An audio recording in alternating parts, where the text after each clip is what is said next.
Le véritable pouvoir ne réside pas dans ce que tu dis, mais dans ce que tu tais. Une absence bien exécutée a plus d'impact que 1000 mots prononcés dans le désespoir. Celui qui maîtrise l'art de disparaître ne perd pas de pouvoir, il le multiplie. Gardant les relations, le silence n'est pas un vide, c'est une stratégie qui redéfinit qui a le contrôle. Cette vidéo traite de cela, comment retrouver le respect, le désir et l'équilibre émotionnel sans supplier, sans discuter, sans rien prouver. Il s'agit de revenir au centre, de faire ressentir à l'autre ton absence comme une présence impossible à ignorer. Chaque distance bien calculée éveille la pensée. Chaque silence prolongé rouvre des blessures que l'on croyait fermées.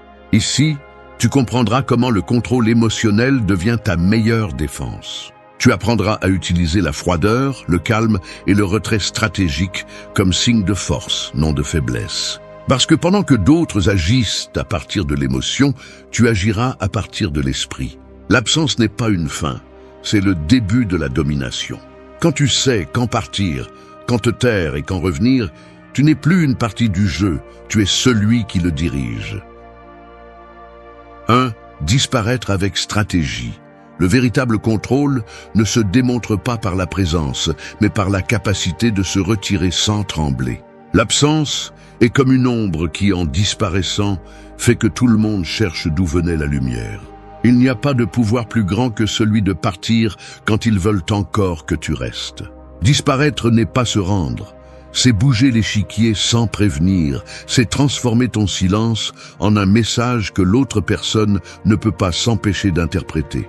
Dans un monde où tout le monde crie pour attirer l'attention, celui qui sait quand se taire et quand disparaître devient impossible à oublier. Disparaître avec stratégie, ce n'est pas disparaître complètement, mais le faire avec intelligence émotionnelle. Il ne s'agit pas de bloquer, de fuir ou de feindre l'indifférence, mais de créer une pause qui a du sens, une absence qui parle pour toi. C'est le moment où tu enseignes à l'autre que ton énergie n'est pas disponible pour celui qui ne la valorise pas. Quand tu t'éloignes avec dignité, tu forces l'autre personne à affronter le vide que tu remplissais sans effort auparavant. Tu ne le fais pas pour punir, mais pour équilibrer. Parce que le pouvoir ne se récupère pas avec des mots, il se récupère avec de la distance. La clé est de disparaître avec un but, pas avec un élan. Si tu le fais par colère, tu perds le contrôle. Si tu le fais par calcul, tu récupères tout. Chaque absence doit être un mouvement réfléchi, un retrait qui suscite la curiosité, pas le mépris. Celui qui disparaît avec stratégie ne cherche pas à attirer l'attention, il cherche à récupérer le respect. Et quand le respect revient, le désir suit. Parce que l'esprit humain craint ce qu'il ne peut comprendre. Et rien ne confond plus qu'une personne qui se retire sans explication, sans drame, sans laisser de traces de besoin. Disparaître stratégiquement signifie aussi te prioriser. C'est te retirer pour reconstruire ton centre, pas pour attendre un message. C'est te concentrer sur ta croissance, ton calme et ton énergie. Le silence n'affecte pas seulement l'autre, il te renforce aussi. Dans cette distance, tu apprends à vivre sans dépendre, à profiter de ton espace et à comprendre que celui qui n'a pas su te valoriser n'a pas à avoir à nouveau accès à toi. Ton absence est ton filtre. Elle sépare le superficiel de l'essentiel. Quand tu disparais avec conscience, l'équilibre change. Tu cesses d'être celui qui poursuit et tu deviens celui qui est manqué. Ton silence commence à avoir du poids. Ton absence de réaction devient une intrigue, et ce qui était autrefois une habitude devient maintenant une incertitude. Dans l'esprit de l'autre, la question constante « Pourquoi est-il parti ?» devient un écho qui ne s'éteint pas. Et là, dans cet écho, tu récupères le pouvoir que tu avais cédé. La stratégie n'est pas de partir pour manipuler, mais de le faire parce que tu as compris que rester te fatigue. C'est un retrait qui ne cherche pas la vengeance, mais à restaurer ta valeur. Quand tu t'éloignes avec sérénité, l'autre personne ressent la différence entre quelqu'un qui disparaît par fierté et quelqu'un qui le fait par maîtrise de soi. Ce calme, cette assurance silencieuse, c'est ce qui frappe le plus. Parce que rien ne déconcerte plus que celui qui n'a pas besoin de s'expliquer. Disparaître avec stratégie est une leçon de respect envers toi-même et une démonstration de maîtrise de soi envers les autres. C'est dire « je choisis quand je participe et quand je me retire ».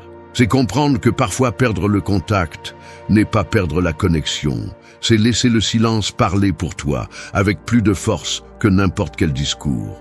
À la fin, celui qui sait partir sans drame et revenir seulement quand il décide, non seulement récupère son pouvoir, mais laisse aussi une marque qui n'est pas oubliée. 2. Utilise le silence comme une arme. Le silence est comme une lame tranchante, invisible et précise. Il ne crie pas, il ne se défend pas, mais il coupe avec plus de force que n'importe quel mot dit au mauvais moment.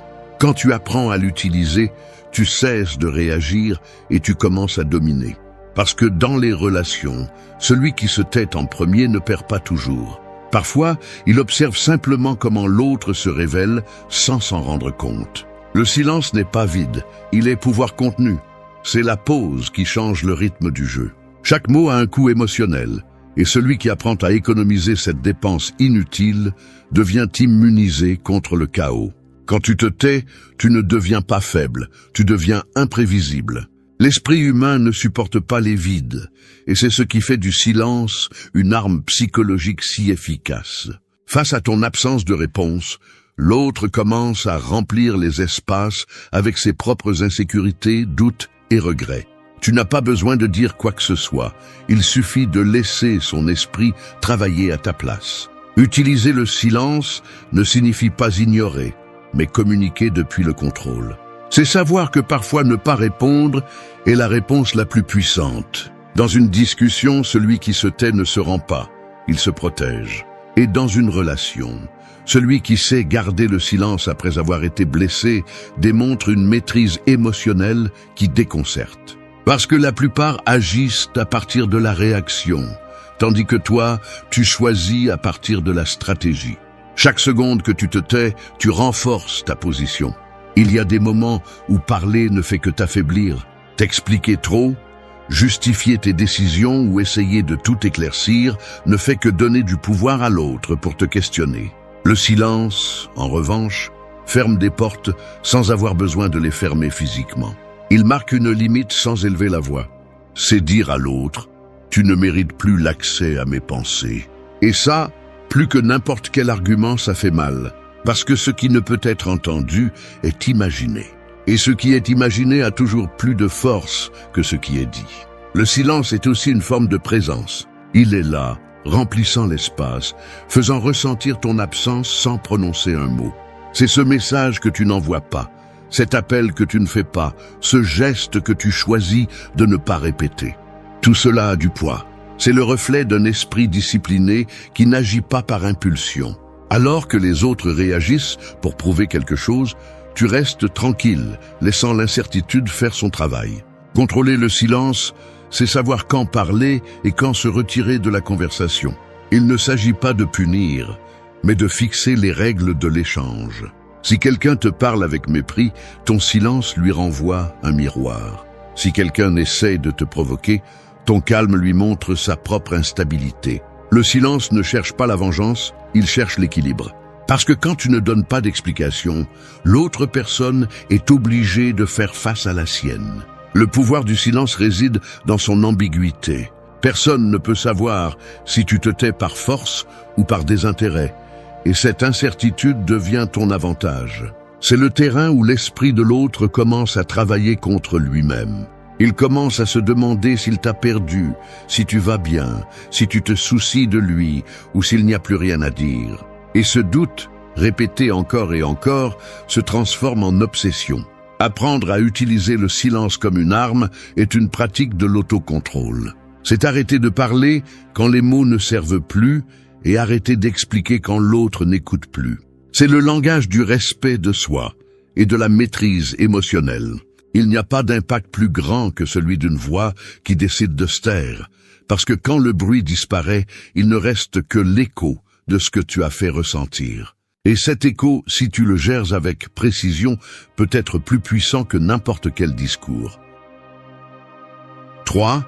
Crée un vide inoubliable. L'impact réel n'est pas laissé par celui qui reste, mais par celui qui sait partir en laissant suffisamment d'espace pour que l'autre ressente son absence dans chaque coin. Le vide est un écho qui ne s'éteint pas, une ombre qui rappelle ce qui n'est plus. Quand quelqu'un te prend pour acquis, ton silence et ta distance deviennent sa nouvelle obsession. Non pas parce que tu le cherches, mais parce que l'esprit humain ne supporte pas de perdre ce qu'il croyait sûr. Et ce vide que tu laisses, si tu le gères intelligemment, devient le cadre parfait où l'autre est confronté à son propre reflet. Créer un vide inoubliable n'est pas disparaître sans sens, c'est le faire avec un but. Il ne s'agit pas de feindre le désintérêt, ni de jouer avec les sentiments, mais de montrer que ta présence était un privilège, pas une habitude. Chaque interaction que tu as retirée, chaque geste que tu ne répètes plus, chaque message que tu décides de ne pas envoyer, construit cet espace psychologique où l'autre commence à se demander ce qui a changé. Et c'est là que commence ton pouvoir. Parce qu'il n'y a rien de plus perturbant que de remarquer l'absence de quelque chose qui semblait auparavant insignifiant. Le vide que tu crées doit avoir une intention claire, marquer la limite entre ce que tu étais et ce que tu ne seras plus jamais. C'est un rappel silencieux que tu n'es pas disponible pour l'indifférence. Quand tu disparais sans rancune, sans drame, sans préavis, tu ne te retires pas seulement de sa vie, tu t'installes aussi dans son esprit. Le silence prolongé commence à peser, les souvenirs deviennent plus intenses et chaque tentative d'oublier renforce ta présence. Le vide travaille en ta faveur, car il n'y a pas de défense possible contre ce qui ne peut plus être obtenu. La plupart essaient de combler le vide avec du bruit, des mots, des explications qui ne font que s'épuiser. Pas toi, tu crées de l'espace. Tu le fais pour permettre à l'autre de sentir le contraste entre ton énergie et le néant qui reste après. Et pendant que son esprit cherche des réponses, tu te reconstruis. Le vide que tu crées à l'extérieur devient une expansion intérieure. Tu récupères du temps, de la concentration, du calme. Tu arrêtes de te battre pour l'attention et commences à canaliser cette force vers toi. Et cela, sans le dire, se perçoit. Parce que celui qui se retrouve avec lui-même, après une absence, projette un pouvoir qui n'a pas besoin d'être expliqué. Le vide inoubliable ne naît pas du mépris, mais du contrôle émotionnel. C'est une décision froide, calculée et ferme.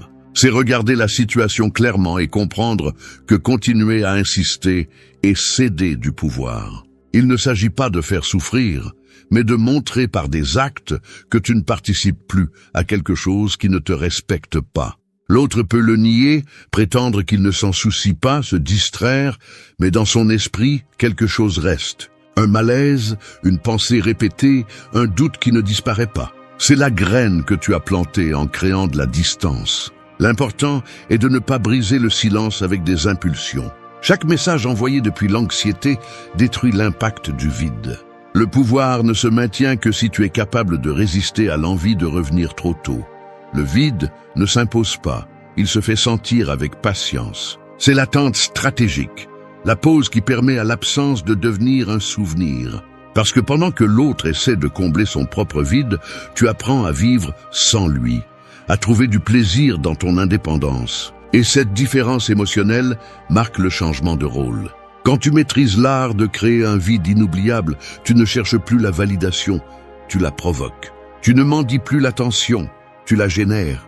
L'autre commence à percevoir ton silence comme une présence constante, une pensée qui interrompt son calme. Et tout ce qu'il prenait pour acquis devient une perte.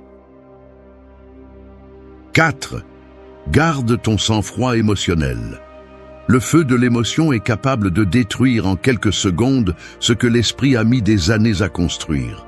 Dans chaque relation, il y a un moment où tout en toi te pousse à réagir, à répondre, à montrer ce que tu ressens, mais le véritable pouvoir réside dans la résistance à cette impulsion.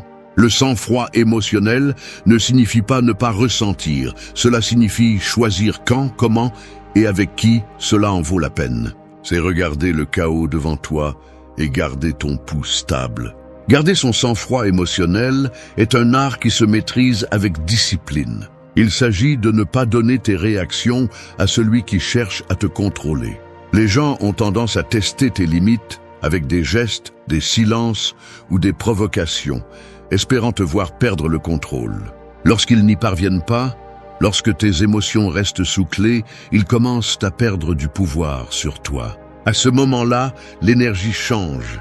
et celui qui te dominait auparavant commence à se sentir vulnérable. Non pas à cause de ce que tu as dit, mais à cause de ce que tu n'as pas donné. Il ne s'agit pas de devenir une pierre, mais de comprendre que l'émotion mal dirigée devient une faiblesse. Le sang-froid émotionnel est le mur qui protège ta dignité. Tu n'agis pas par colère, ni par désir de vengeance, mais par clarté. Chaque mot que tu choisis de ne pas dire, chaque réaction que tu décides de contenir, chaque message que tu n'envoies pas, construit ta force intérieure. Et cette force se remarque. Elle se perçoit dans ton ton, dans ton silence, dans ton regard qui ne cherche plus l'approbation. Au moment où tu cesses de réagir, tu te libères. Parce que la plupart des gens ne cherchent pas l'amour, ils cherchent le contrôle. Ils veulent voir que tu es toujours affecté, que tu es toujours attaché, que tu te soucies toujours. Et quand ils n'arrivent plus à te provoquer, quand ils perçoivent ce calme inébranlable, ils commencent à faire face à leur propre vide. Le contrôle psychologique ne naît pas des mots, mais des émotions régulées. Le sang-froid émotionnel désarme parce qu'il ne donne pas de signes, n'offre pas de réponse, n'ouvre pas les portes au jeu de l'ego. Être émotionnellement froid ne signifie pas être indifférent. Cela signifie avoir suffisamment de maîtrise pour ne pas perdre le focus. Alors que d'autres se noient dans les impulsions, tu restes ferme. Tu es le centre de gravité au milieu du chaos. Le calme devient ton langage et ta neutralité une menace pour celui qui se nourrit du drame. C'est la différence entre réagir et contrôler. Lorsqu'une personne te provoque et n'obtient pas de réponse, son esprit commence à travailler seul, imaginant des scénarios, interprétant des silences, craignant ce qu'il ne peut pas lire. C'est l'essence du contrôle émotionnel, rester imperturbable alors que tout autour cherche à te déstabiliser. Et cela ne se fait pas en feignant, cela se fait en comprenant que ton énergie est précieuse, que tout ne mérite pas une réponse, que tout le monde ne mérite pas d'accéder à ta paix. Chaque fois que tu choisis de ne pas t'énerver, tu dis au monde que ton équilibre ne dépend de personne d'autre. C'est la base du respect. Le sang-froid émotionnel ne t'éloigne pas des autres, il te rapproche de toi-même. Tu apprends à observer sans réagir, à écouter sans absorber, à ressentir sans t'effondrer. L'émotion est toujours là, mais elle ne te contrôle plus, parce que l'esprit a appris à la gouverner. Et quand cela arrive, tu deviens imprévisible, inaccessible, puissant. Parce que le calme dans un monde impulsif n'est pas de l'indifférence, c'est de l'autorité. Garder son sang-froid émotionnel est plus qu'une défense, c'est une déclaration de maîtrise personnelle. C'est savoir qu'à chaque fois que tu ne t'énerves pas, tu gagnes. Parce que celui qui contrôle ses émotions contrôle le résultat, contrôle la perception et surtout contrôle son propre destin. L'esprit qui maîtrise son feu n'a plus besoin de prouver quoi que ce soit. Il reste simplement ferme, regardant les autres se consumer. 5. Devenez un souvenir éternel. Il y a des présences qui disparaissent du corps, mais restent dans l'esprit comme une marque impossible à effacer. Tous les souvenirs ne s'estompent pas. Certains deviennent des cicatrices émotionnelles. Et celui qui sait comment en laisser une n'a pas besoin d'insister ni de revenir. Devenir un souvenir éternel ne consiste pas à manipuler, mais à construire une image si solide, si authentique, que même le silence la maintient vivante. L'esprit ne se souvient pas de ce qui est constant. Il se souvient de ce qui laisse une empreinte, de ce qui marque, de ce qui part au bon moment. Devenir un souvenir éternel signifie comprendre la psychologie du contraste. Les gens s'habituent rapidement à ce qui est toujours disponible. Le quotidien devient invisible, le fréquent se dilue, le prévisible s'oublie. C'est pourquoi le pouvoir réside dans le mélange précis entre présence et absence, entre montrer et disparaître. Il ne s'agit pas d'être toujours là, mais de savoir quand partir et comment le faire pour que ton absence génère du poids, pour que ce que tu laisses derrière toi devienne une sensation difficile à remplacer. La clé est simple mais puissante. Chaque interaction que tu as doit avoir une intention. Ne parle pas pour parler, n'agis pas par impulsion. Sois sélectif avec tes mots, tes gestes et tes réactions. Laisse chaque moment avec toi avoir une nuance différente, quelque chose que l'autre personne ne peut pas trouver facilement ailleurs. Ce qui se répète ennuie, ce qui est unique se mémorise. Ta façon de regarder, ton ton de voix, le calme que tu maintiens quand tout est en désordre, c'est ce qui reste gravé. Parce que la mémoire émotionnelle ne se souvient pas des faits, elle se souvient de comment tu l'as fait sentir. Devenir un souvenir éternel n'est pas être présent à tout moment, mais être si profondément connecté à l'expérience de quelqu'un que même ton silence l'accompagne. Quand quelqu'un pense à toi sans savoir pourquoi, quand quelque chose de quotidien lui rappelle ta façon de parler, quand un lieu ou une chanson éveille ton image sans que tu sois mentionné, alors tu as réussi à maîtriser le terrain psychologique de la mémoire. Cela implique aussi de te retirer avec élégance. On ne peut pas laisser une empreinte profonde si on part avec du drame. L'esprit bloque le chaotique, mais idéalise le serein. Quand tu te retires sans colère, sans explications inutiles, sans rancune, tu crées un espace propre où la nostalgie s'installe sans résistance. Et dans cet espace, ton souvenir se multiplie. Il n'y a rien de plus puissant que le calme de celui qui a su partir sans perdre sa dignité. Cette sérénité est ce qui fait le plus mal, car elle laisse l'autre sans clôture, sans réponse, sans la possibilité d'effacer ton image. Pour devenir un souvenir éternel, tu dois maîtriser l'équilibre entre mystère et clarté. Ne révèle pas tout, ne te montre pas complètement. Laisse l'autre imaginer ce que tu n'as pas dit. Le mystère maintient l'esprit de l'autre en vie, l'oblige à combler les vides, à penser à toi encore et encore. C'est un effet psychologique simple. L'incomplet génère l'obsession. Celui qui te comprend complètement t'archive. Celui qui sent qu'il ne t'a pas encore déchiffré te maintient présent. Le secret final est de vivre avec une telle authenticité que ton absence ne peut pas être remplacée. Que ta façon de parler, de regarder, d'agir soit si cohérente qu'il n'y ait pas de réplique possible.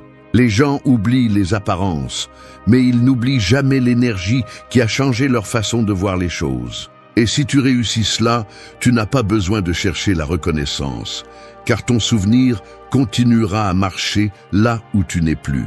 Devenir un souvenir éternel est en essence une forme d'immortalité émotionnelle. Il ne s'agit pas de rester physiquement, mais d'habiter dans l'esprit.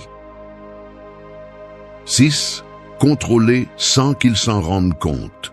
Le pouvoir le plus efficace est celui qui n'est pas visible. Il n'a pas besoin de s'imposer, on le ressent juste. C'est comme un courant souterrain qui déplace l'eau sans agiter la surface. Contrôler sans être remarqué est le point culminant de la maîtrise émotionnelle et psychologique, où vous ne faites pas d'efforts, mais tout tourne autour de vos mouvements. Celui qui y parvient ne le fait pas par manipulation, mais par intelligence émotionnelle, en comprenant comment fonctionne l'esprit humain et comment le diriger sans montrer les ficelles. Contrôler sans être remarqué signifie abandonner le jeu de l'ego. Vous arrêtez de poursuivre, d'insister, d'expliquer. Et dans ce silence stratégique, l'autre commence à bouger pour vous. Non pas parce que vous le manipulez, mais parce que vous projetez de la stabilité. Le calme exerce plus de pression que n'importe quelle supplication. La sérénité déconcerte ceux qui sont habitués au drame. Et quand vous ne réagissez plus, quand vous ne donnez pas de signaux prévisibles, l'autre commence à se sentir hors de contrôle. Le paradoxe est clair. Le véritable contrôle n'est pas de contrôler les autres, mais de se contrôler si bien que les autres ajustent leur énergie à la vôtre. Il ne s'agit pas de parler plus fort ou de montrer sa supériorité. Il s'agit de lire avec précision, d'observer les schémas, de comprendre quand avancer et quand s'arrêter. En psychologie des relations, celui qui comprend le rythme émotionnel a le contrôle. Les gens deviennent prévisibles lorsqu'ils agissent par émotion. Vous devenez indéchiffrable lorsque vous agissez par conscience. C'est pourquoi la stratégie consiste à bouger lentement, calmement, sans montrer d'intention. Chacune de vos actions doit sembler naturelle, mais derrière, il doit y avoir un calcul. Contrôler sans être remarqué signifie aussi maîtriser l'attention. Dans un monde saturé de stimuli, celui qui réussit à faire penser les autres à lui sans être vu, gagne. L'attention est la nouvelle forme de pouvoir. Ne la demandez pas, ne l'exigez pas, faites en sorte qu'elle soit accordée volontairement. On y parvient non pas en essayant de convaincre, mais en suscitant la curiosité. Lorsque l'autre commence à se demander ce que vous pensez, ce que vous ressentez, ou pourquoi vous n'agissez plus comme avant, vous dirigez déjà le récit sans dire un mot. Le secret réside dans la cohérence. Vous ne pouvez rien contrôler si vous n'êtes pas cohérent. L'esprit humain détecte la contradiction et perd de l'intérêt. Gardez votre ton, votre rythme, votre calme. Ne promettez rien, ne niez rien, ne confirmez rien. Le mystère est le carburant du contrôle invisible. Lorsque les autres ne savent pas à quoi s'attendre, tout ce que vous faites a plus de poids. Un regard, une pause, un geste minimal peut avoir plus d'impact que n'importe quel discours. Car l'influence la plus forte ne vient pas des mots, elle vient de la présence silencieuse qui laisse place à l'imagination. Contrôler sans être remarqué n'est pas un jeu, c'est une pratique de l'autodiscipline. C'est garder votre centre même lorsque vous êtes provoqué. C'est choisir le moment juste pour parler, le ton précis, la distance nécessaire. Il ne s'agit pas de manipuler, mais de diriger l'énergie de la situation vers l'équilibre que vous choisissez. Celui qui maîtrise ses réactions a un avantage dans n'importe quel scénario.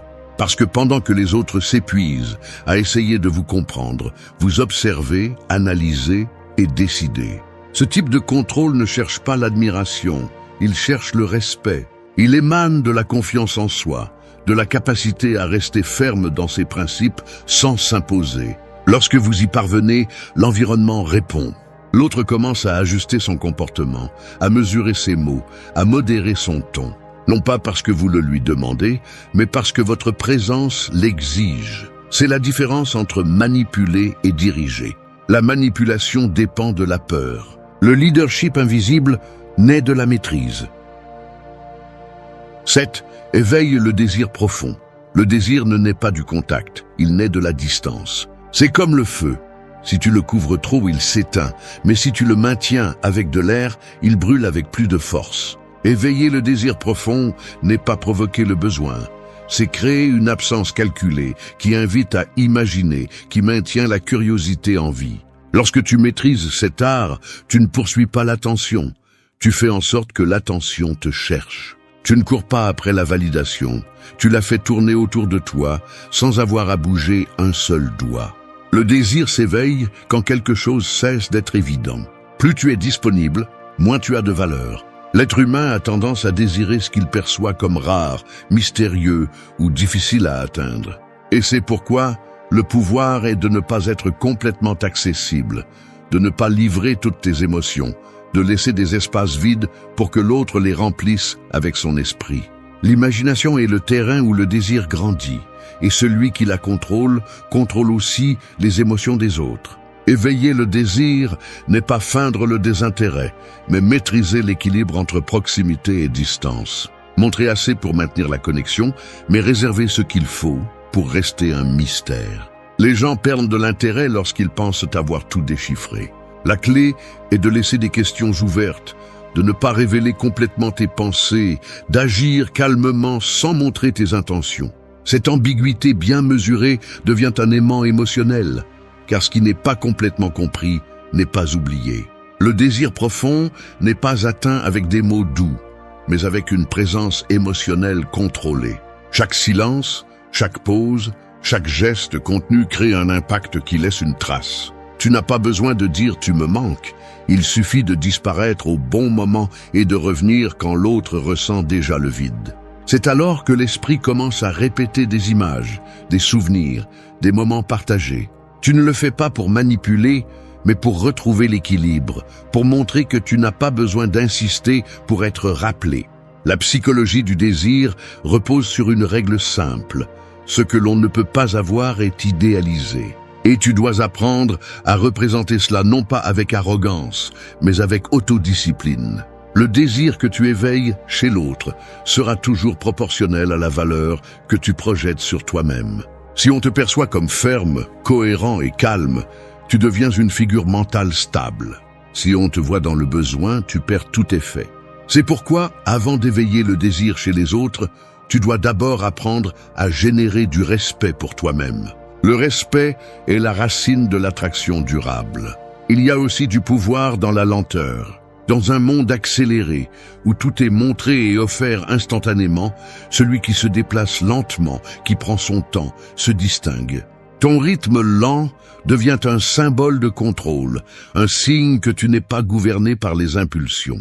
Ce calme, cette capacité de ne pas agir par anxiété, c'est ce qui crée vraiment le désir.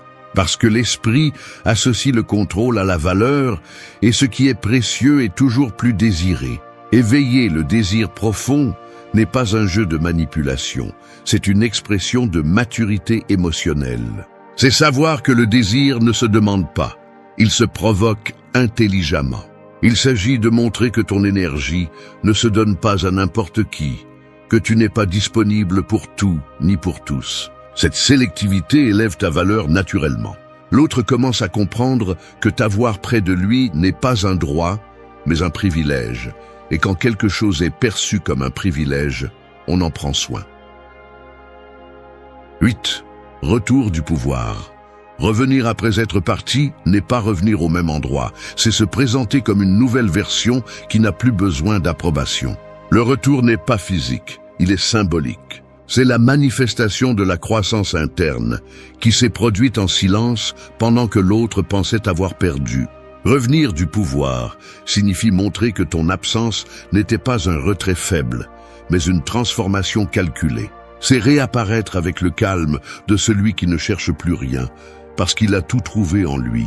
Chaque personne qui s'éloigne laisse un écho, mais seuls quelques-uns reviennent avec une présence. Celui qui revient du pouvoir ne le fait pas pour prouver qu'il a gagné, mais pour confirmer qu'il ne rivalise plus. Il n'a plus besoin de validation. Il n'attend plus de réponse. Sa seule énergie transmet l'équilibre. La différence se voit dans les gestes, dans le regard, dans la manière dont il ne réagit plus de la même manière. La personne qui tremblait autrefois par peur de perdre observe maintenant avec sérénité, consciente que le véritable contrôle réside dans le non-besoin. Le retour doit être subtil, sans annonce ni explication. Il ne s'agit pas de se montrer avec fierté, mais avec présence. Le véritable pouvoir ne se crie pas, il se perçoit. Et quand tu réapparais avec un ton différent, avec une énergie plus contrôlée, l'environnement le ressent. Celui qui t'a sous-estimé commence à se demander comment tu as réussi à changer. Cette confusion est ta victoire silencieuse. Le respect qui était autrefois refusé commence à surgir sans que tu aies à l'exiger. Parce que le pouvoir n'est pas dans le fait d'être rappelé, mais dans le fait de revenir transformé en quelqu'un qui ne peut plus être ignoré. Revenir du pouvoir implique aussi de ne pas revenir avec les mêmes intentions. Tu ne reviens pas pour réclamer, ni pour chercher des réponses, ni pour demander justice. Tu reviens avec la certitude de ne rien avoir besoin. Cette neutralité est ce qui désarme. Lorsqu'il n'y a plus d'émotion qui peut être utilisée contre toi, lorsqu'il n'y a plus d'attachement qui peut être manipulé, tu reprends le contrôle absolu. La personne qui a appris à s'éloigner avec dignité et à revenir sans rancune domine la scène émotionnelle. Parce que le plus grand pouvoir n'est pas dans la fuite ni dans le fait de rester, il est dans le choix de quand le faire sans que l'émotion interfère. Le retour, s'il est véritable, doit naître de ta force, non de ton vide. Si tu reviens en cherchant de l'attention, tu perds l'effet. Mais si tu reviens de la plénitude, tu projettes du mystère, et le mystère suscite le respect. Les gens sentent quand quelqu'un a changé à la racine, pas parce qu'il dit, mais parce qu'il irradie. Ton silence se sent différent, tes mots pèsent plus, tes limites se voient sans que tu aies à les expliquer. Tu n'es plus le même, et cela se perçoit sans effort. Tu n'as pas besoin que l'autre reconnaisse ta transformation, parce que le changement authentique ne cherche pas d'applaudissements. Le simple fait de te voir calme, stable et concentré suffit pour que l'environnement comprenne que tu as évolué. Le pouvoir qui était autrefois à l'extérieur est maintenant en toi, et cela se reflète dans chaque interaction. Alors que d'autres sont encore pris dans les jeux émotionnels, tu te déplaces avec stratégie, sans démontrer, sans expliquer, sans insister. Ce calme contrôlé est ta nouvelle forme d'autorité. Revenir du pouvoir, c'est fermer le cycle sans mots, mais avec présence. C'est revenir sans l'intention de récupérer, mais de confirmer que tu as surmonté. C'est regarder ce qui t'affectait autrefois et ne pas ressentir le même impact. Cette distance émotionnelle est ta médaille. C'est la preuve que le processus d'absence, de silence et de froideur n'était pas pour punir, mais pour évoluer. Lorsque tu reviens du pouvoir, tu ne cherches plus à impressionner, tu existes simplement avec authenticité. Merci d'être resté jusqu'à la fin de la vidéo. Si vous avez tout vu, commentez « Je suis stoïcien » comme notre signe secret, indiquant que vous êtes un véritable apprenant du stoïcisme. N'oubliez pas de vous abonner et de liker la vidéo si elle vous a plu. Rendez-vous dans la prochaine vidéo et rappelez-vous, continuez à cultiver votre esprit stoïque. Le respect ne s'explique pas, il se démontre. Les mots l'annoncent, mais seuls les actes le confirment. Dans un monde où tout le monde veut être entendu, peu ont la force de parler par leurs actes. Et c'est là la différence entre celui qui cherche de l'attention et celui qui impose le respect sans dire un seul mot. Le respect ne vient pas d'être aimable, il vient d'être ferme, de rester le même que l'on soit observé ou non. Parce que n'importe qui peut dire ce qu'il ferait, mais seul celui qui accomplit, même si personne ne le voit, est digne d'être pris au sérieux. Les actions répétées, les décisions difficiles et le contrôle de soi construisent une présence qui n'a pas besoin de se défendre. Ce n'est pas de l'arrogance, c'est de la cohérence. Le respect commence à l'intérieur, dans la façon dont tu te traites, dans les limites que tu fixes, dans la parole que tu tiens, même lorsque la fatigue te tente de la lâcher.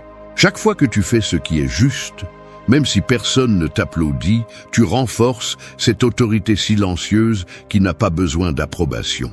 Et c'est précisément là que naît le véritable respect, dans l'équilibre entre la fermeté et le calme, entre la discipline et la dignité. Parce qu'au final, peu importe combien tu parles, si tes actes ne le soutiennent pas, l'écho s'éteint. Mais quand ta vie est soutenue par tes actions, même le silence ne peut pas cacher la force que tu projettes. 1. Tiens toujours ta parole. Tenir ta parole est comme forger une épée. Ce n'est pas réalisé en un seul coup, mais avec répétition, feu et résistance. Chaque promesse tenue aiguise ton caractère. Chaque action cohérente durcit ta réputation. Alors que beaucoup parlent de ce qu'ils feront, tu le fais simplement. Et cette différence trace la ligne entre celui qui inspire le respect et celui qui cherche seulement l'attention. Tenir ta parole, même quand personne ne regarde, est le type de discipline qui construit une véritable autorité, celle qui n'a pas besoin de crier ni de justifier. Les gens font plus confiance à ce que tu fais qu'à ce que tu dis. Une promesse brisée peut détruire des années de crédibilité, tandis qu'une promesse tenue, même petite, peut cimenter le respect pendant longtemps. La parole est un engagement envers soi-même avant d'être un engagement envers les autres. Si tu promets quelque chose et que tu ne le tiens pas, tu ne trompes pas celui qui t'écoute, tu t'affaiblis toi-même. Chaque fois que tu manques à ta parole sans assumer la responsabilité, ton caractère se fracture un peu plus. Et à la fin, ce que les gens perçoivent n'est pas ton intention mais ta constance. Tenir ta parole ne sera pas toujours confortable. Il y aura des jours où la fatigue te chuchotera des excuses et les circonstances t'offriront des sorties faciles. Mais c'est précisément là que se mesure la différence entre ceux qui disent et ceux qui font. Tenir quand ça coûte, quand ça ne convient pas, quand personne ne le remarquera, c'est ce qui définit l'intégrité. Parce que celui qui tient seulement quand c'est facile n'a pas de valeur, il a de la commodité. La véritable force est de tenir à ce que tu as dit même quand personne ne l'exige. Le respect ne se construit pas dans les grands moments, mais dans les petits actes répétés. Arriver à l'heure, accomplir une tâche, tenir une promesse simple, dire « je le ferai » et le faire sans tarder. Ces choses minimes, ignorées par beaucoup, sont les briques invisibles du respect. Il ne s'agit pas de perfection, mais d'intention soutenue. Si tu te trompes, assume, présente tes excuses, corrige. C'est aussi tenir ta parole, parce que cela démontre la maturité et la responsabilité. Ne pas tenir n'est pas toujours échouer, mais l'ignorer l'est toujours. Tenir ta parole signifie aussi se taire quand tu sais que tu ne tiendras pas. Ne promets pas ce que tu n'es pas prêt à soutenir. Il vaut mieux dire « je verrai ce que je peux faire » que de remplir l'air de promesses vides. Le respect se perd rapidement lorsque les mots pèsent moins que le silence. Promettre peu et accomplir beaucoup est une démonstration de pouvoir intérieur. Cela te donne le contrôle, te garde libre, parce que tu ne dépends pas d'impressionner, tu dépends d'agir. Et dans cet équilibre entre parler moins et faire plus, le respect fleurit sans avoir besoin de le demander. Tenir ta parole est une pratique quotidienne. Ce n'est pas de l'héroïsme, c'est une habitude. Commence par les petites choses, ce que tu as dit que tu ferais aujourd'hui, ce que tu t'es promis à toi-même. Fais-le même si tu n'en as pas envie, même si personne ne le remarque. Parce que chaque fois que tu tiens, tu te renforces, et chaque fois que tu échoues, tu t'éloignes un peu de toi-même.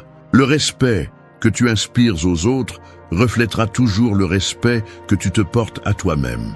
Tiens ta parole, non pas pour prouver quelque chose, mais parce que ton intégrité vaut plus que n'importe quelle excuse. À la fin, les gens oublient ce que tu as dit, mais ils n'oublient jamais ce que tu as fait. Et là, dans ce registre silencieux de tes actions, c'est là que ton vrai nom est écrit. 2. Démontre plus, parle moins.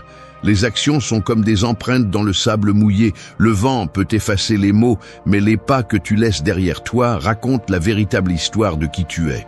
Les gens ne se souviennent pas de tes discours, ils se souviennent de ce que tu as fait quand les choses se sont compliquées.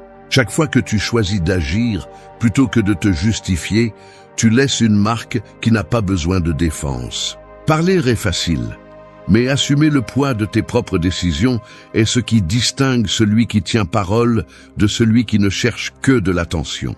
Nous vivons à une époque où tout le monde veut être entendu, mais peu de gens veulent démontrer. Les réseaux, les opinions et les promesses remplissent l'air de bruit, mais la véritable autorité ne se crie pas, elle se démontre. Le respect naît lorsque ton comportement reste ferme, même lorsque personne ne te regarde. Les gens peuvent admirer tes paroles pour un moment, mais ils ne te feront confiance que lorsqu'ils verront une cohérence entre ce que tu dis et ce que tu fais.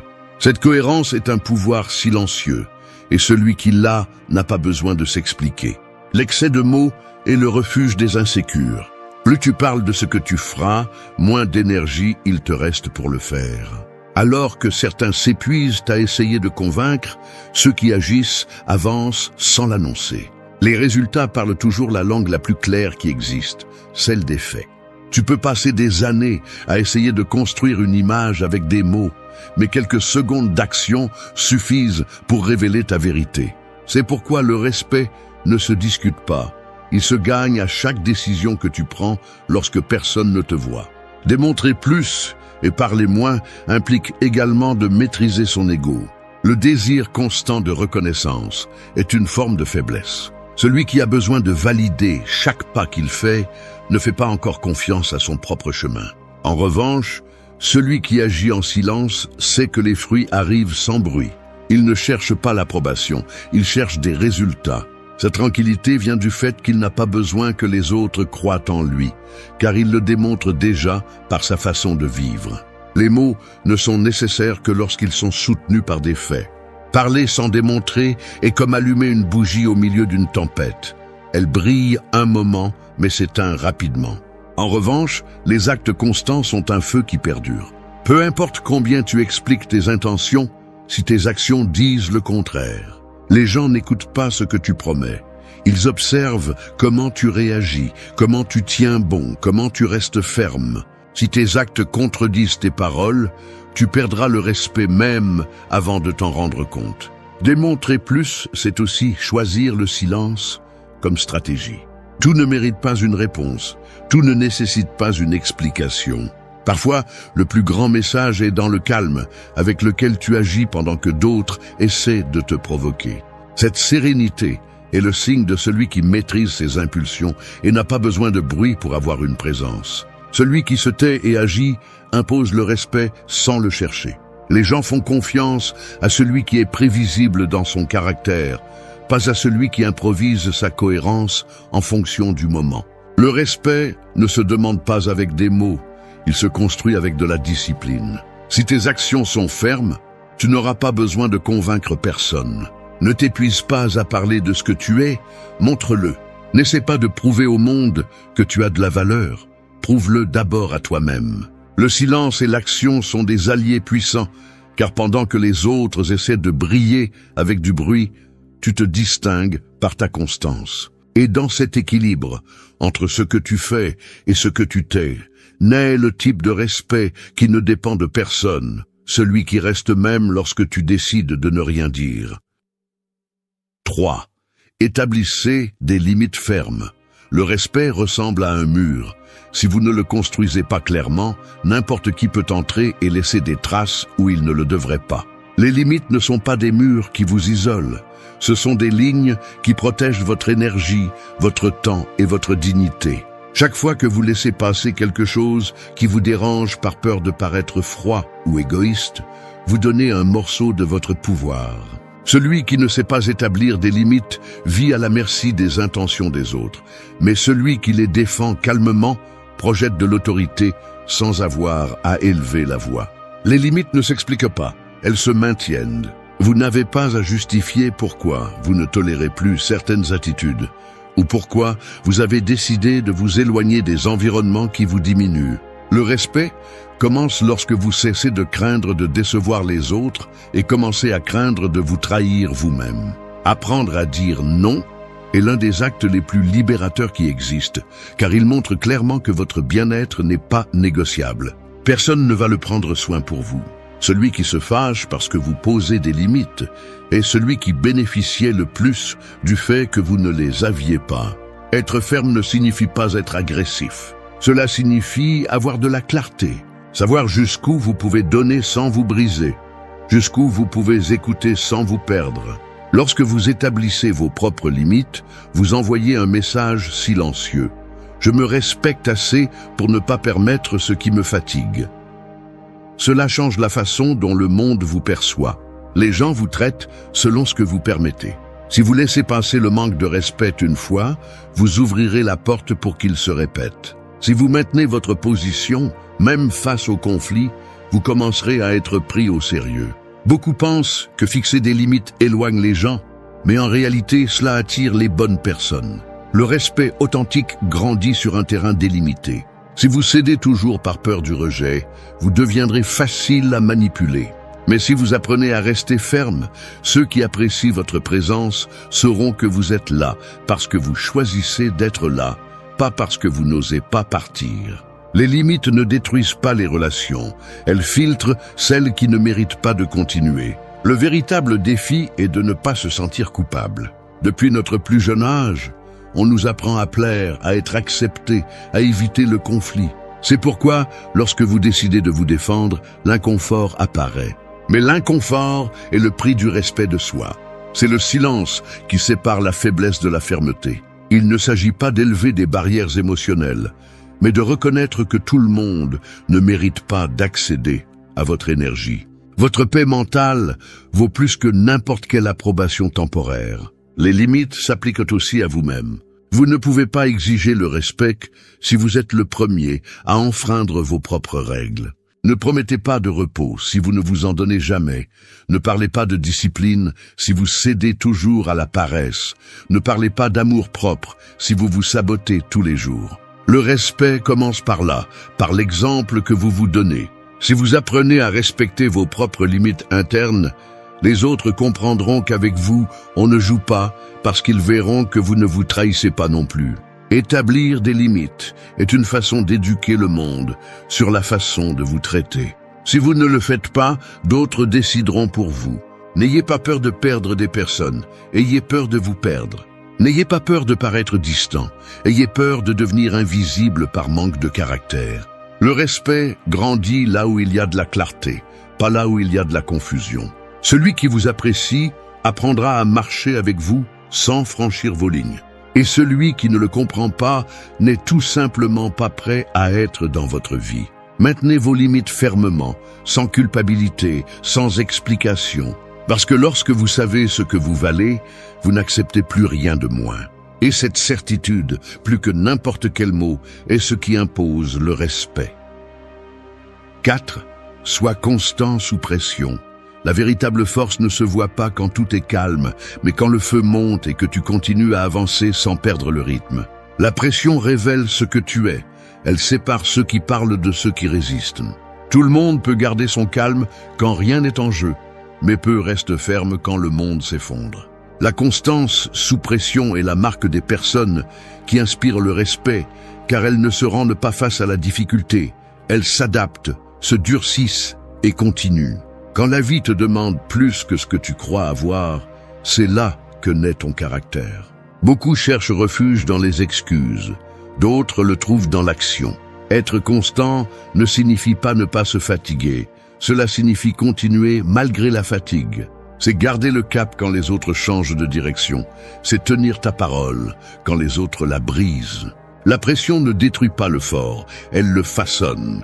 Chaque défi, chaque obstacle, chaque moment où tu sens que tu ne peux plus, est une opportunité pour te prouver que tu le peux. Le respect ne s'obtient pas en gagnant une fois, mais en ne renonçant jamais. La constance donne de la crédibilité à tes paroles. Si les gens te voient persévérer quand la situation devient inconfortable, ils comprendront que ton engagement ne dépend pas du confort. En revanche, celui qui se brise à la première difficulté montre clairement que sa parole n'était que du vent. Il ne s'agit pas de résister aveuglément, mais de maintenir le cap avec intelligence, de t'adapter sans te rendre, de bouger sans perdre ton objectif. Être constant sous pression signifie aussi maîtriser tes émotions. Quand le stress te pousse à réagir, le respect se maintient en ne perdant pas le contrôle. Les gens font confiance à celui qui reste calme quand tout brûle. Non pas parce qu'il est insensible à la douleur, mais parce qu'il comprend que paniquer ne résout rien. La sérénité au milieu du chaos impose le respect, car elle reflète l'autocontrôle, et l'autocontrôle est le pouvoir. Tout le monde n'y parvient pas, mais ceux qui y parviennent laissent une empreinte indélébile sur ceux qui les entourent. La pression met aussi à l'épreuve ton engagement envers toi-même. Il est facile d'avoir de la discipline quand il y a de la motivation, mais le véritable test commence quand la motivation disparaît. Celui qui parvient à agir sans avoir besoin de se sentir inspiré démontre un niveau de maturité que peu atteignent. N'attends pas que les conditions soient parfaites, travaille même quand l'environnement est hostile. La constance ne dépend pas de ce qui se passe à l'extérieur, elle dépend de ce que tu as décidé à l'intérieur. Si ton objectif est ferme, l'environnement cesse d'avoir du pouvoir sur toi. Être constant ne signifie pas ne pas échouer. Cela signifie ne pas abandonner après avoir échoué. Chaque erreur peut être un élan si tu l'utilises pour t'améliorer. Les gens qui respectent ton chemin ne le font pas parce que tu ne tombes jamais, mais parce que tu te relèves toujours. Personne ne fait confiance à la perfection, ils font confiance à la résistance. Quand tu continues à avancer malgré les doutes, les critiques ou la fatigue, tu projettes quelque chose de plus fort que le succès. Tu projettes du caractère. Et le caractère ne se feint pas. Il se démontre dans les jours difficiles, quand tout en toi veut s'arrêter et que tu choisis quand même de continuer. La pression n'est pas ton ennemi, c'est ton examen. C'est la façon dont la vie te demande combien tu désires vraiment ce que tu dis vouloir. Si tu apprends à la supporter sans te perdre, tu en sortiras plus sage, plus fort et plus respecté. La constance est le langage du respect silencieux, celui qui n'a pas besoin d'approbation ni d'applaudissements. Reste ferme, même quand personne ne te voit, même quand il n'y a pas de résultats immédiats. Car le respect, comme la force, se construit dans l'obscurité, quand tu restes debout alors que tous les autres ont déjà abandonné. 5. Garde tes valeurs intactes. Il y a des moments dans la vie où il semble plus difficile de rester ferme que de se rendre, où maintenir ses principes semble un acte inutile au milieu d'un monde qui change de moralité selon la commodité. Cependant, les valeurs sont comme l'axe d'une boussole. Peu importe combien l'environnement tourne, elles pointent toujours vers le nord. Celui qui renonce à ses valeurs pour l'acceptation, le confort ou la peur perd quelque chose de plus que la crédibilité, il perd le respect de lui-même. Maintenir ses valeurs intactes, c'est résister à la corruption de l'environnement, c'est soutenir ce que tu crois même si personne d'autre ne le comprend. La véritable force n'est pas d'imposer tes idées, mais de rester fidèle à elles sans avoir besoin de les justifier.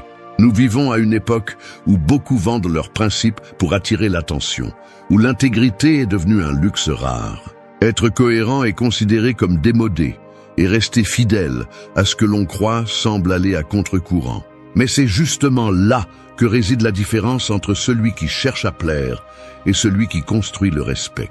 Le premier change de position selon qui le regarde, le second reste le même s'il est regardé avec désapprobation. Maintenir ses valeurs n'est pas s'enfermer dans une rigidité aveugle, mais agir à partir de la cohérence. C'est savoir dire non même si on te traite de têtu, c'est ne pas trahir ta parole, même si l'opportunité semble tentante. Les valeurs sont le filtre qui sépare ce que tu peux faire de ce que tu dois faire. Sans elles, n'importe quel chemin semble valide, et c'est le début du désordre interne. Une personne sans valeur claire devient un reflet des circonstances. Quelqu'un qui dépend de la direction du vent pour décider qui il est. Mais une personne avec des principes fermes, même au milieu du chaos, conserve son centre. Le respect naît de cette cohérence. Les gens peuvent ne pas être d'accord avec toi, mais s'ils perçoivent que tes actions ont une racine que tu ne changes pas facilement, ils auront confiance en toi. Les paroles sont emportées par le vent, mais les valeurs créent la réputation. Tu n'as pas besoin de parler d'honnêteté si tu la pratiques. Tu n'as pas besoin de prêcher l'humilité si tu la vis. Des valeurs ne se déclarent pas. Elles se montrent dans chaque choix, dans chaque réponse, dans chaque limite que tu décides de ne pas franchir même si personne ne te regarde. Maintenir ces valeurs implique aussi de perdre des choses. Cela te coûtera des opportunités, des amitiés et de la reconnaissance, car beaucoup ne tolèrent pas celui qui ne se vend pas. Mais ce que tu gagnes est bien plus précieux, la tranquillité, le caractère et le respect authentique. Les gens peuvent ne pas te comprendre aujourd'hui, mais avec le temps, ils se souviendront de toi comme d'une personne intègre, quelqu'un qui ne s'est pas plié. Le véritable respect arrive quand tu fais ce qui est juste, pas ce qui est pratique. Il ne s'agit pas d'être parfait, il s'agit d'être authentique même quand cela te laisse seul. Tes valeurs sont ton encre quand la vie essaie de t'entraîner. Elles sont la limite qui t'empêche de devenir quelqu'un que tu ne reconnais pas. Si tu sacrifies ton éthique pour le confort, tu gagneras à court terme, mais tu te perdras à long terme. La cohérence ne brille pas toujours, mais elle perdure toujours. Celui qui maintient ses valeurs intactes, même dans l'obscurité, marche avec une paix que les autres ne comprennent pas, parce que son intégrité ne dépend pas du jugement des autres. Maintenir tes valeurs est un acte silencieux de rébellion dans un monde qui récompense le superficiel. C'est regarder dans le miroir et savoir que tu n'as pas vendu ton essence. Tu peux perdre beaucoup de choses, mais si tu conserves ton intégrité, tu conserves ce qui est le plus important, le respect de toi-même. Et celui qui se respecte lui-même n'a pas besoin de supplier le respect des autres, car sa seule présence impose le sien. 6. Maîtrise tes réactions. Les émotions sont comme le feu. Si tu sais les contrôler, elles te réchauffent et te donnent de la force. Si tu les laisses brûler sans contrôle, elles te consument et te laissent en ruine. Maîtriser tes réactions ne signifie pas réprimer ce que tu ressens, mais le gouverner avec intelligence. Dans chaque situation difficile, tu as deux chemins. Réagir comme le dicte l'impulsion ou répondre comme le dicte la raison. La différence entre les deux définit le type de respect que tu inspires. Celui qui réagit par impulsion démontre sa faiblesse. Celui qui répond avec calme démontre sa puissance. Le respect se perd plus rapidement par une mauvaise réaction que par une erreur. Un moment de dérapage peut effacer des années de discipline. Les mots prononcés avec colère, les gestes faits avec frustration, les décisions prises en pleine colère laissent toujours des marques difficiles à réparer. Maîtriser tes réactions n'est pas de la froideur, c'est de la stratégie. C'est comprendre que tout ne mérite pas ton énergie, que tout ne mérite pas une réponse. Plus tu maîtrises ton esprit, moins les autres ont de pouvoir sur toi. Les gens forts ne sont pas ceux qui crient le plus fort, mais ceux qui gardent leur calme alors que tout le monde perd le contrôle. Le silence peut être plus intimidant que n'importe quel mot, car il montre le self-control. Celui qui réagit calmement projette la stabilité, et la stabilité impose le respect. Tu n'as pas besoin de prouver que tu as raison. Prouver que tu ne perds pas la tête est déjà suffisant.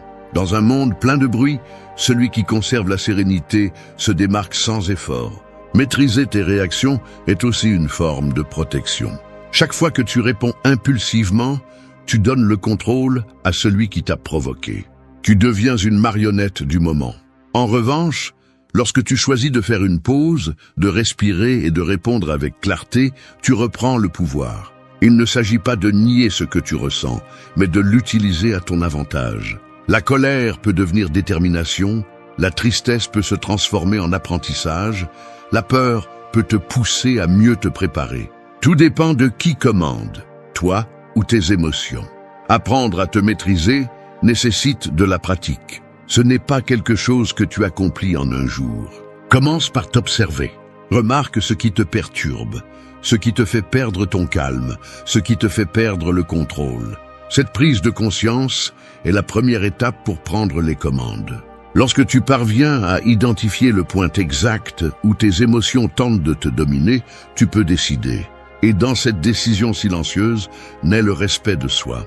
Parce que tu sais que tu pourrais perdre le contrôle, mais tu choisis de ne pas le faire. Le respect externe commence par ce respect interne. Personne ne fait confiance à quelqu'un dont l'humeur change comme le vent. Les gens respectent celui qui maintient l'équilibre, car il transmet la sécurité. Si tes réactions sont prévisibles, les autres sauront comment te manipuler. Mais si tu gardes le contrôle, personne ne pourra utiliser tes émotions contre toi. Le calme devient ton bouclier, la patience ton arme et le silence ta stratégie. Maîtriser tes réactions ne te rend pas faible, cela te rend sage. C'est la différence entre agir avec fierté et agir avec un but. Chaque fois que tu réussis à te contenir, tu renforces ton caractère. Chaque fois que tu choisis le calme plutôt que l'impulsion, tu construis le respect. La véritable force n'est pas dans la réponse rapide, mais dans la bonne réponse. Ne cède pas ton pouvoir à la colère ou à la provocation. Fais de ta sérénité ce dont les autres se souviennent. Parce que celui qui maîtrise ses réactions maîtrise sa vie. Et celui qui maîtrise sa vie n'a plus besoin de prouver son pouvoir, car il est devenu ce pouvoir. 7. Élève tes standards. Le niveau de respect que tu reçois est directement lié aux standards que tu acceptes pour toi-même. Les gens te traitent selon ce que tu permets, et la vie te répond en fonction de ce que tu tolères. Si tu abaisses tes standards par peur de te retrouver seul, tu perdras la force qui te distingue. Élever tes standards n'est pas de l'arrogance, c'est de l'amour-propre. C'est décider que ton temps, ton énergie et ta présence ne seront pas disponibles pour tout et pour tous. C'est comprendre que celui qui n'exige pas de qualité dans son environnement finit par s'adapter à la médiocrité. La plupart des gens veulent du respect sans changer leur comportement. Ils veulent des résultats différents, mais ils continuent à répéter les mêmes habitudes. Élever tes standards commence à l'intérieur, dans les petits détails qui définissent ta journée. C'est prendre soin de la façon dont tu parles, comment tu tiens tes promesses, comment tu maintiens ta parole. Ce n'est pas te contenter de la version confortable de toi-même, mais de celle qui t'exige plus. Il ne s'agit pas de te croire supérieur, mais de ne pas permettre que ton potentiel soit gaspillé par manque de discipline. Quand tu élèves tes standards, la vie commence à filtrer autour de toi. Certains s'éloigneront, et c'est un signe de croissance. Ceux qui ne sont pas prêts à s'améliorer avec toi chercheront à te faire sentir exagéré ou difficile, mais tu ne l'es pas. Tu n'es simplement plus prêt à vivre en dessous de ce que tu sais que tu mérites. Élever tes standards, c'est arrêter d'accepter des excuses vides, arrêter de justifier le manque de respect, arrêter d'investir de l'énergie dans ce qui ne te construit pas. Il ne s'agit pas de devenir inflexible, mais d'apprendre à protéger ta valeur. Le respect ne vient pas des exigences envers les autres, mais de l'exigence envers toi-même. Si tu respectes tes propres principes, si tu maintiens tes routines, si tu travailles même si personne ne te le demande, les gens le remarquent. L'effort constant projette une présence solide. Celui qui se respecte lui-même n'a pas besoin de rappeler au monde sa valeur, il le démontre par la façon dont il vit. Et cette cohérence devient un aimant. Elle attire des opportunités, des personnes et du respect sans avoir à le demander. Élever tes standards signifie aussi apprendre à dire « ce n'est pas suffisant ». Non pas parce que tu es insatisfait, mais parce que tu sais que tu peux faire plus. Ne te contente pas de ce qui est confortable, car le confort endort la grandeur. Les personnes qui obtiennent du respect, de la stabilité et un but sont celles qui ne se sont pas contentées du minimum. Chaque standard que tu maintiens renforce ton caractère. Chaque fois que tu choisis la qualité sur la quantité, tu envoies un message clair. Je sais qui je suis et je sais ce que je mérite. Le danger de maintenir des standards bas est que tu finis par justifier ce qui te fait du mal. Tu acceptes moins d'attention, moins d'engagement, moins d'efforts, et ensuite tu te demandes pourquoi on ne te respecte pas. Mais le respect ne vient pas de l'exigence de plus, il vient de l'exemple. Si tu ne te traites pas avec importance, personne d'autre ne le fera. Commence par l'essentiel. Comment tu te parles, comment tu prends soin de toi, comment tu affrontes tes objectifs. Si tu te prends au sérieux, les autres le feront aussi. Élever tes standards n'est pas une phase, c'est un style de vie. Il ne s'agit pas de perfection, mais de progrès. C'est apprendre à garder la tête haute, peu importe combien de fois on te renverse. C'est refuser de rester dans des endroits où tu ne grandis plus. C'est comprendre que le respect commence en toi. Garde les yeux fixés sur ce qui te représente vraiment et laisse le reste tomber de son propre poids. À la fin, ceux qui restent sont ceux qui sont à ta hauteur. Parce que quand tes standards s'élèvent, la qualité de tout ce qui t'entoure s'élève aussi. 8. Laisse tes résultats parler. Le bruit n'impressionne pas, les résultats si. Dans un monde où tout le monde essaie d'être vu, les vrais gagnants avancent en silence. Ils n'annoncent pas ce qu'ils vont faire, ils le font simplement. Et quand le résultat apparaît, il n'y a pas d'argument qui puisse le surpasser. Les faits sont impossibles à réfuter. Tu peux débattre des mots, mais tu ne peux pas nier les résultats. C'est pourquoi le respect le plus solide ne vient pas du discours, mais de la performance. Celui qui se concentre sur la démonstration n'a pas besoin de convaincre. Le problème est que beaucoup s'épuisent à expliquer ce qu'ils n'ont pas encore fait. Ils sont obsédés par l'apparence du progrès plutôt que par le progrès réel. Ils parlent de projets qu'ils ne commencent jamais, de buts qu'ils n'exécutent jamais, de réalisations qui n'existent que dans leur esprit. Mais le respect ne se gagne pas en promettant, il se gagne en accomplissant. L'action silencieuse a plus d'impact que 1000 discours. Quand tes résultats parlent, personne n'a besoin d'une présentation, personne n'a besoin de justification. Ton travail devient ta carte de visite. Laisser tes résultats parler, c'est aussi apprendre à garder le silence quand d'autres doutent de toi. Ne perds pas d'énergie à discuter avec ceux qui ne comprennent pas ta vision. Le temps se charge de mettre chacun à sa place. Celui qui agit avec discipline et cohérence finit toujours par être entendu, même sans dire un mot. La patience est la meilleure alliée du respect, parce que pendant que les autres parlent, tu es en train de construire. Et quand tu as fini, tes réalisations sont si évidentes qu'il n'y a pas de discussion possible. Les résultats sont le miroir le plus fidèle de ton caractère. Ils reflètent combien tu as tenu ce que tu as promis, combien tu as travaillé dur quand personne ne regardait, combien tu as résisté quand le chemin est devenu difficile. Ils ne peuvent pas être falsifiés. Tu peux maquiller ton image, mais pas tes fruits. C'est pourquoi le respect authentique ne vient pas de la reconnaissance immédiate, mais de la constance avec laquelle tu produis des résultats au fil du temps. Chaque action cohérente s'accumule, chaque jour discipliné laisse une trace, chaque objectif atteint augmente ta voix sans que tu aies à parler. Laisser tes résultats parler ne signifie pas te cacher, cela signifie prioriser l'action sur la parole. C'est travailler quand les autres se distraient, c'est te concentrer sur ce qui dépend de toi et non sur l'approbation externe. Alors que d'autres cherchent l'attention, tu cherches l'amélioration. Et cela, avec le temps, se remarque. Parce que la différence entre celui qui promet et celui qui accomplit, c'est que l'un cherche des applaudissements et l'autre construit le respect. Le vrai respect ne nécessite pas d'explication, il se ressent. Quand tes résultats commencent à parler pour toi, tu n'as plus besoin de te défendre. Les gens peuvent ne pas t'aimer, mais ils ne peuvent pas nier ce que tu as accompli.